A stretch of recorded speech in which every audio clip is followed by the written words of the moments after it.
The success of direct heading of canola on Hamish Sinclair's Victorian farm has seen him expand the harvest method from just a small trial section 4 years ago to his entire crop this year.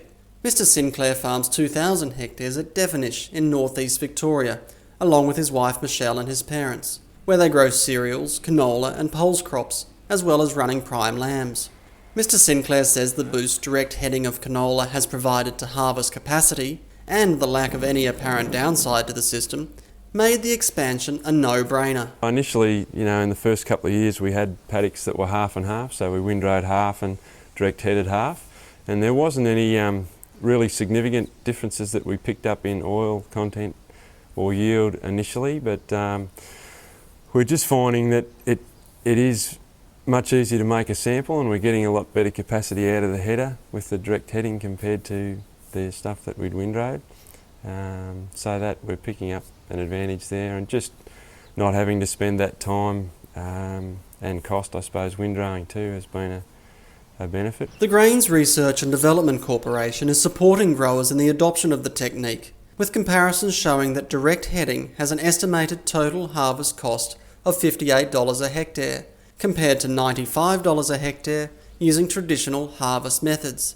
The difference is mostly accounted for by the $30 a hectare cost of windrowing. The one question mark we've got with the system is if we, do get some really bad conditions right, when the crop is mature and ready to harvest. We've had wind that's been quite strong and we haven't noticed any shattering. It is fairly critical, I guess, that you're there when the crop's mature and there's no hold-ups. Mr Sinclair says that allowing the crop to mature naturally takes longer than crops that have been windrowed, so he has been experimenting with desiccation using regloan. We're finding we're able to sort of desiccate at that windrowing timing, and then the same period compared to windrowed crops we're able to be there with the header and making a start. So yeah, we've been able to achieve that, which has been a goal, I guess, that I've had squarely in mind, because we didn't want to be delaying the progress of harvest in any way. Mr Sinclair believes more and more farmers are considering direct heading as an option for their farm. Yeah, this will be our fourth harvest, direct heading canola this year. And I guess what prompted it was